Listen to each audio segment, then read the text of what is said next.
you check the children? Show a little match sometimes. Hi, I'm Chucky. Wanna play? Sometimes. That is what You're gonna need a bigger boat. What's up, everyone? Welcome back to the Horror Show. I'm Cecil Laird. Fuego here. And we are here to do a review for a movie that, quite frankly, I wasn't entirely sure was going to fit on the channel. But I took a gamble, and based on the idea behind the movie, we've done a couple of trailer reactions to it, so we're going to be able to talk about it as far as what's revealed in the trailers. But I will say that I think this movie definitely warrants being talked about on our channel. And we're going to do this like we do our normal reviews. We're going to talk about our overall thoughts and the story, the acting, the effects, all that good stuff in turn. And I will say, going into this, this is another film by Yorgos Lanthimos, right? That's how you say it? Yorgos Lanthimos. And Yes, the fourth, this is the correct. fourth working with him and Emily here, Emma Stone, right? Real name Emily. So, yep. So previously The Favorite, which got a lot of Oscar attention, and then last year Kinds of Kindness, but probably the biggest one because Emma Stone won the Best Actress for was Poor Things. Poor Things, so, yeah. Which is the only one of his movies that I have seen, including the ones previous to it, which apparently there were a few that were also good. I love The Lobster, love Killing. Yeah. Like, I think my favorite before this was Killing of a Sacred Deer. But, dude, this may have usurped it, in all honesty. And I've seen all of the stuff. I mean, not some of his early Greek language stuff, but all of his English language stuff. So going into this, just so you guys know my perspective, I had only seen Poor Things as far as his entire oeuvre goes. But I will say that not only did I utterly love this movie, it is...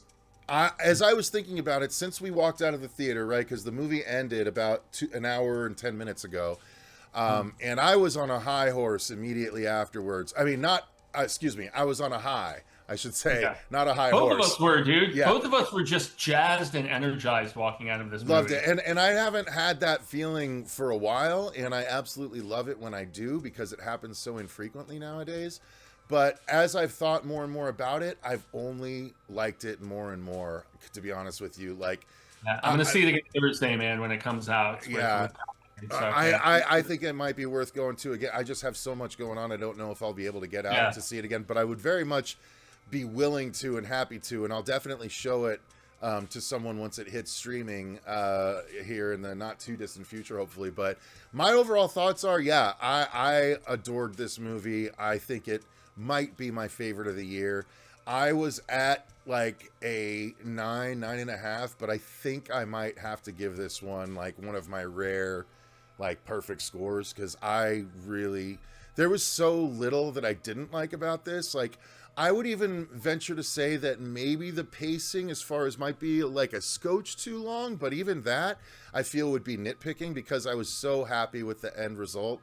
And like, I went into this going like, I'm only going to really be happy if one thing happens. And not only, which you mentioned yesterday when we were filming. And so what I will say without spoiling anything is that it went further than I anticipated a movie like this going. And I was very pleasantly surprised at that. So this movie was amazing. I loved it. Fuego? Yeah, as did I, man. And I mean, huge fan of Yorgos stuff, but it's kind of tough with him because he has in many of his films like a certain sort of like cadence and almost like flow of speech within which he directs people to deliver their lines within. And most notably, if you've seen anyone watching this review who's seen Killing of a Sacred Deer, The Lobster, or last year's Kinds of Kindness, you know what I'm talking about. And it is not for everybody. It is very off-putting for a number of people and not easily accessible. This is most deaf, even beyond Poor Things for me. This is the most like audience accessible sort of, dare I say, like crowd pleaser sort of thing that I think he's ever done. I mean, maybe The Favorite, because people love those sort of period pieces and whatnot, and Olivia Colman and, you know, Emma Stone and that as well, along with her name is eluding me, but inconsequential. But yeah, this is one that I think may be the rare instance for Yorgos where it's not just going to be like a critical darling and get a lot of awards consideration. I think this has the possibility of being like his big breakout from a box office standpoint sort of film, because I was and not just me, and even you were chuckling and stuff because it's funny, but it is darkly comedic. Very darkly and there was laughter throughout from the entirety of the audience. Like there was a lot of unexpected little twists and turns of the story, which we'll get to the setup that we have to be a little bit vague about beyond the trailer. I do feel like you and I were laughing more than everyone else in the theater. And then some of the other people. But there was just like the supporting character of Don was just, like, I've never seen that guy in anything before, and he just had such a look.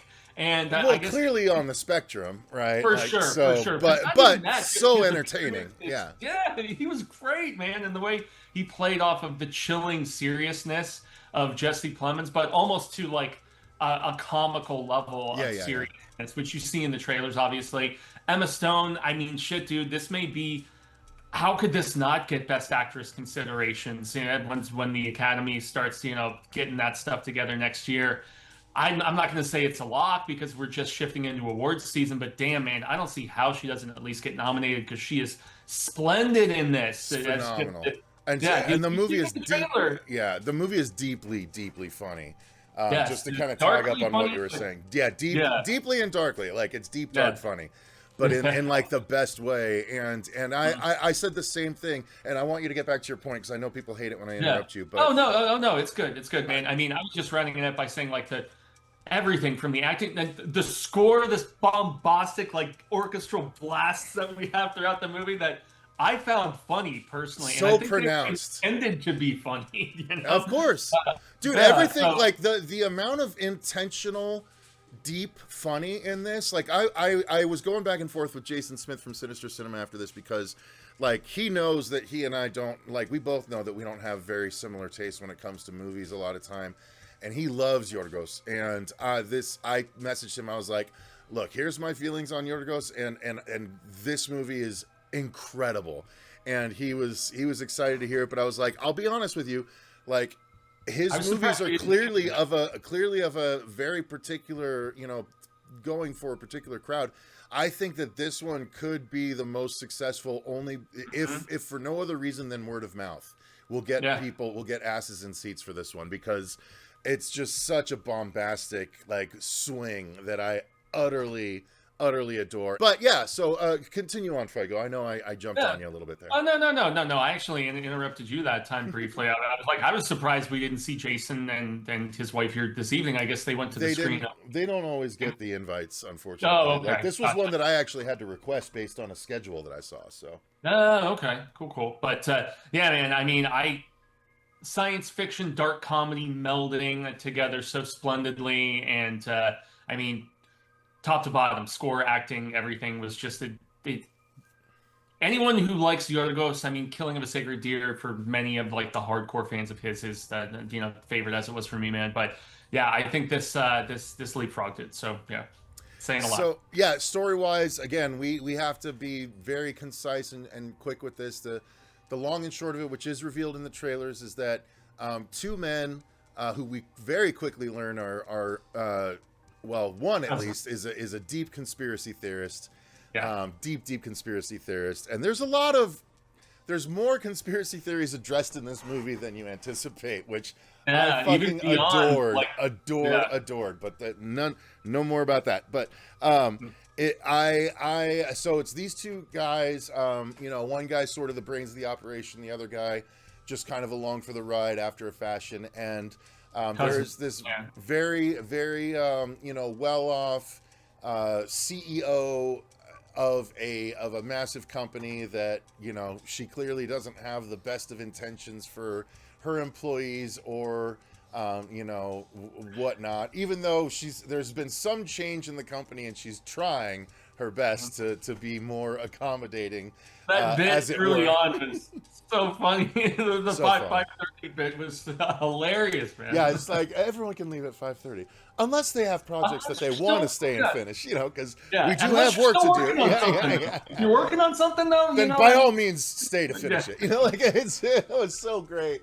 So they end up making a plan and sort of preparing for a small section of the movie, and then they kidnap her. They enact a plan to kidnap this CEO and bring her back to their lair, quote unquote, That's my quotes, because I don't know a better way to describe it. Their headquarters, so to speak, their house, I guess is the easiest way to say it. Basement of their remote home, and I mean, it's somewhere on the rural side of things, definitely not like major city or anything. So, and basically, when she wakes up and is made aware of her surroundings, she asks what's going on, and the main guy basically says, "Hey, we know that you're an alien, and we need you to give us some information before this particular time, because we need to. We have a plan to try and save the planet."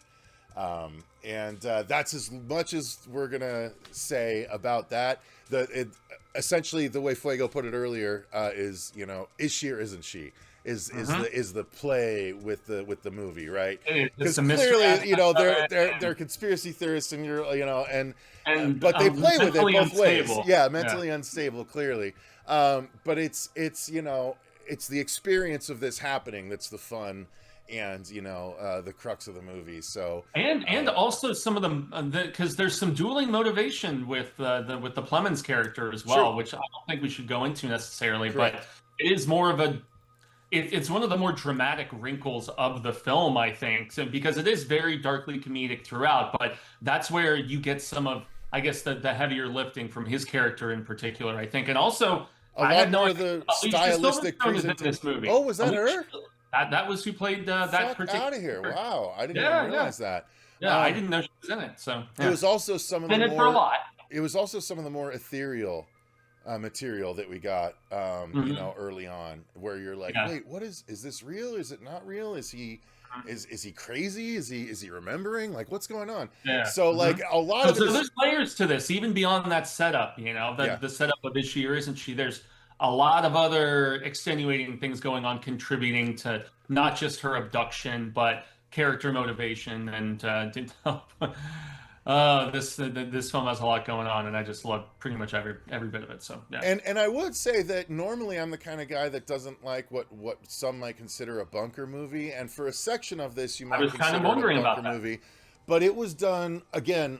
Certain ones are done so well that I give it the pass. 10 Cloverfield Lane, bunker movie that was phenomenal, and I gave it the pass. Yeah. This one, again, there's enough that happens outside of it that I wouldn't call it a full-on bunker movie, but a lot of it I might have considered that at one point, but I don't really feel that way. There's enough in and out of locations and stuff throughout the movie that I didn't really I wouldn't call it a full bunker movie, but it also was interesting enough when in that sort of secure location that I enjoyed it. I didn't mind the bunkerness of it. But yeah, that's as much as we want to say about the story, other than to say I was extraordinarily pleased with how the story played out.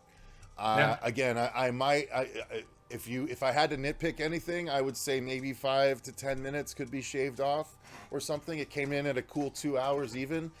So it doesn't really overstay its welcome. And by the time you get to the third act, like, that's easily the most fun of the movie for me. And so, like, I didn't give a shit how much longer we had left once we got to the third act. The middle, the second act, I might have been like, I might have appreciated maybe 5 to 10 minutes less. But that's the only thing, that's the only criticism that I can levy against this movie, to be honest with you. Like, the only one.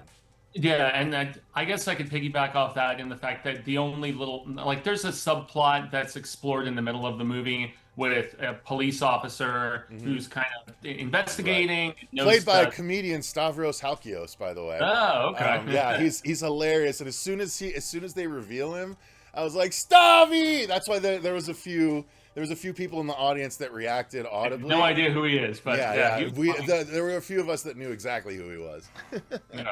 Yeah, but the subplot with him and having kind of a connection with the Plemons character going back many years, and which they didn't spell out exactly what the nature of it was. They only gave us like little hints and aspects that we can kind of turn the gears in our heads about and stuff, but it didn't plainly spell anything out. So that was really the only bit as far as storytelling goes that I could say, like, I don't know if it necessarily needed to be there, but there has to be an investigative aspect when somebody is taken in that area. So yeah. Well, yeah, and it did contribute to the story ultimately in a very pleasing way. So yeah. So yeah, okay, let's get into the acting then. Let's move away from the story before we say something we don't intend to. Yeah, I'm walking on that couch for sure. Walking on broken glass. Sorry, I don't know why that popped in my head except for the walking bit.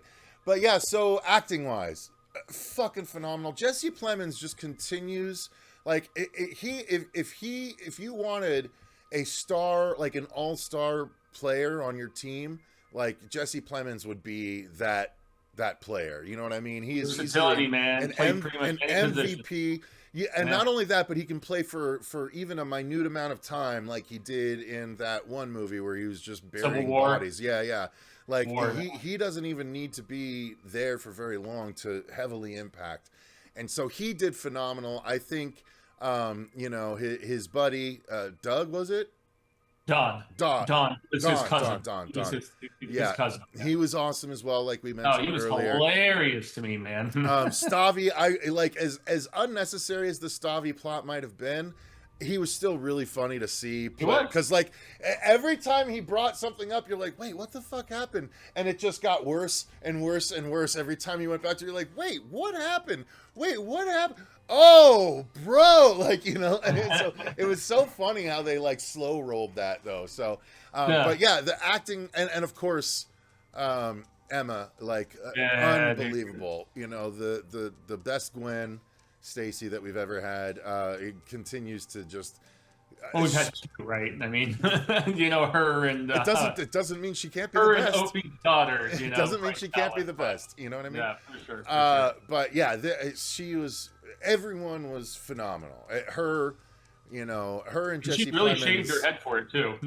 You know what's funny about that? And I'm going to mention this, and this might just be something that I noticed that's like bullshit, but I believe that head shaving scene was filmed for real, and they had to cut a skin tag off of her head, because at one point it reveals that there's a skin tag right here.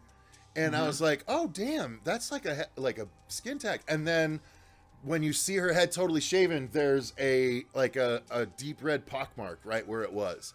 So I think they literally had to get rid of a skin tag on her. Again, it's if that was all built in and that was just makeup, fantastic. But I think it might have been a real thing they had to get rid of. No, she's been on the press tour, I believe, mentioning that, yeah, she did. And she's got the short hair now that's growing back a little bit and everything. So she G.I. Janed it, man. She pulled a Ripley. I think they had to cut something off her head, though, because you can see it in the scene. Like, you see her head just off to one side where it's, like, partly shaven, and you see that skin tag. And then you get a couple shots where it's just a little red, thing where something has clearly been removed in that same exact spot. So it's just as a weird thing that I noticed that probably no one else in the world will notice, but I'd be very curious to know if I was right on that. So yeah, but she's so good in this, man, especially because of the fact that being a CEO of like this major company, the like medical company or whatever, man, the way she approaches with varying tactics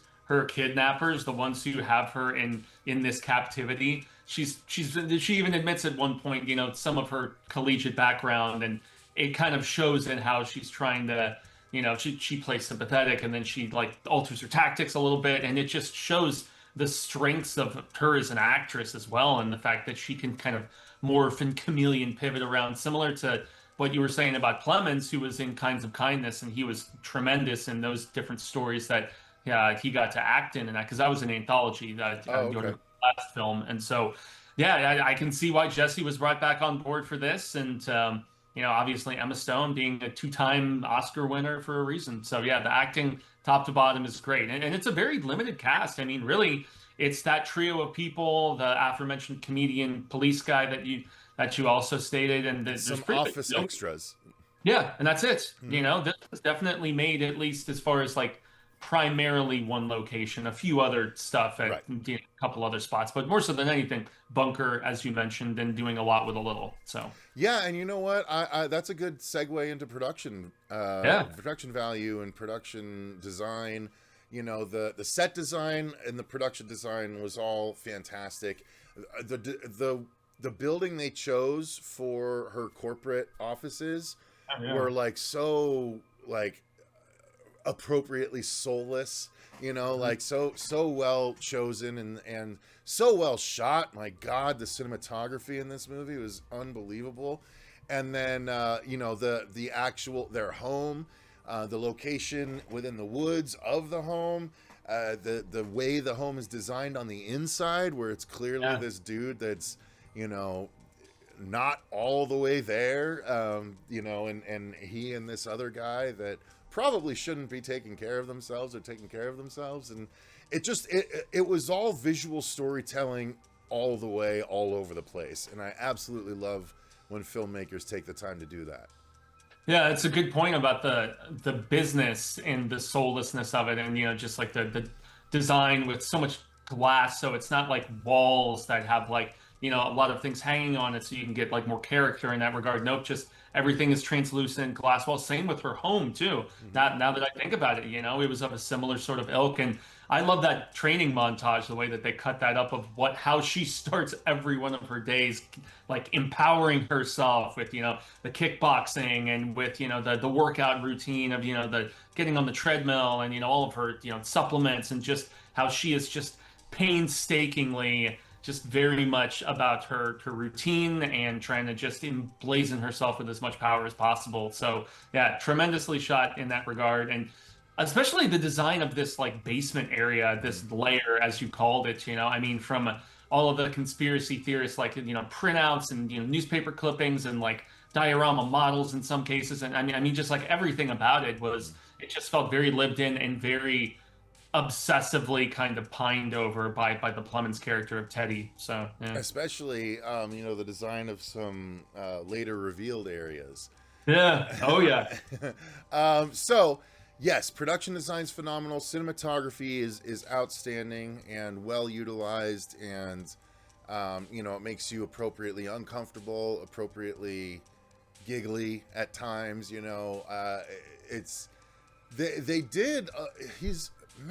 Yorgos is clearly like a master of his craft. Like, he's really good at what he does, and I just, you know, Poor Things was phenomenal for what it was. It just didn't hit with me. Yeah, it was a like not love for me as far as his catalog goes. So. But this one demonstrates such high skill, as well as being a hell of a pleasing plot, in my opinion. So yeah, I mean, all of that, cinematography included. I think we'll do the sound design and score separately, because I do want to hit on that specifically, like you did. But production stuff, you know, cinematography and stuff, what did you think of that? Oh, I mean, I was just mentioning how I mean, very painstakingly put together, as all of his films are. You could tell, I mean, just all of his films look terrific, you know, his collaboration with his DPs and everything. And whether it's, you know, something period specific like The Favorite, and, you know, I guess Poor Things being kind of periody, but like otherworldly in that regard as well. I mean, this just still felt very distinctive. And the fact that these two dudes these two cousins are living in this kind of dilapidated area, it showed that contrast between, you know, the world that she exists within and resides in, and just the more like, you know, almost like just dilapidated and, you know, degraded sort of area. So but yet that's where the heroes will rise from, right? Is rise from the squalor to, you know, go against the corporate tyranny, so to speak. So yeah. So yeah, let's get into the score real quick, and the sound. I love the sound score. design was great, but the score was so in your face, and like you said, it was like, even the score was funny at times, because it's like just going so hard at times when it's just but there's times where it's like very banal things happening on screen, where the score is going so fucking hard.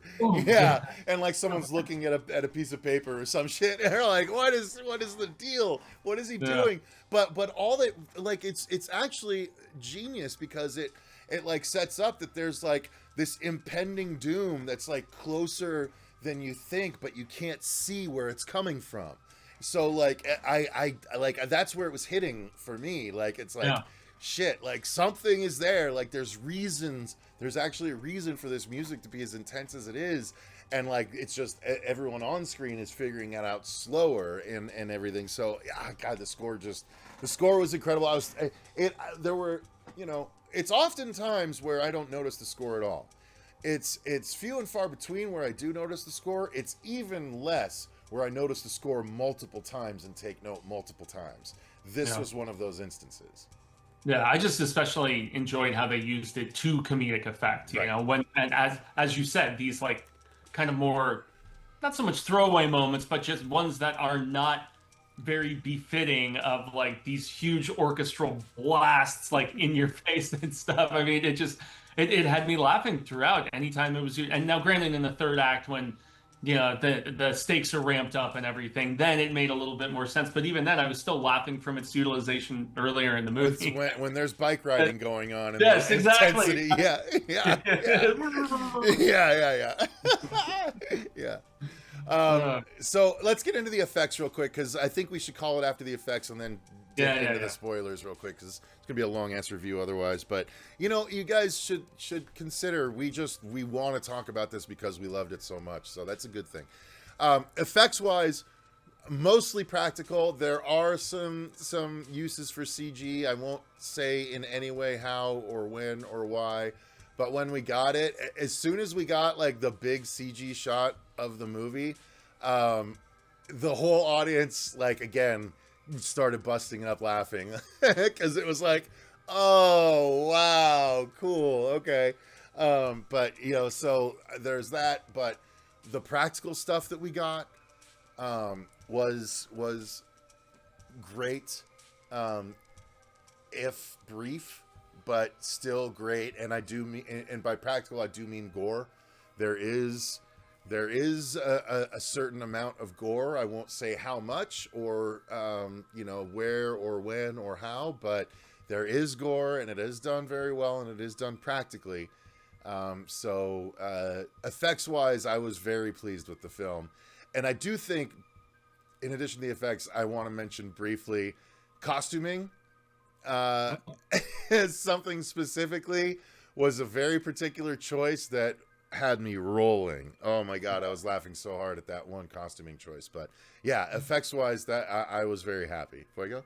Yeah, and I mean, even like from a makeup standpoint, the very deliberate choice to have them rub this weird like cream all over her, which made her look even more like the alien that they believe her to be, along with the shaving of the head and everything. I mean, they were basically fashioning her to look like what they believed her to be, which I thought was a really great choice. And I mean, being the fact that somebody's in captivity and these guys are so dead set on thinking she is this, particular thing, there is some testing that goes on that gets a little bit of the makeup, little bloodiness, whatever. And then also with like, you have attempted escapes. I mean, there's just like all kinds of different things. So that a story like this does lend itself to potentially at least a little bit of carnage. There's people investigating, there's other things going on. So there's opportunities for it, even if it's not in like massive abundance. It's not like full on horror gore, but it's definitely done at that level when there is some.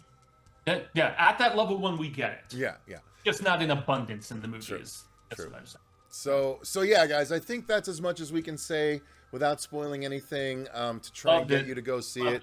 Fantastic movie, definitely in my tops of the year. It might even be the top of the year right now. I adored the movie. I think it's fantastic. I think it's very worth your time to go see in the theater, especially if you can go opening weekend. This was a press screening, an advanced screening, so the theater was like 3/4 full. So I think it benefited from that. So shirts. Yeah, we got shirts. So yeah, I think if you can see it with a crowd, that's the way to do it. But yeah, that's going to do it for our non-spoiler thoughts. Thank you guys so much for watching. Thank you to all of our patrons for supporting the channel the way that you do. We greatly appreciate it. Until next time, though, I've been Cecil Laird. And gracias, Fuego. Stay tuned, because Fuego has a review of both Dream Eater and Queens of the Dead coming in the coming days this week. So come back to see those. But until next time, guys, remember, stay scared. Stay scared.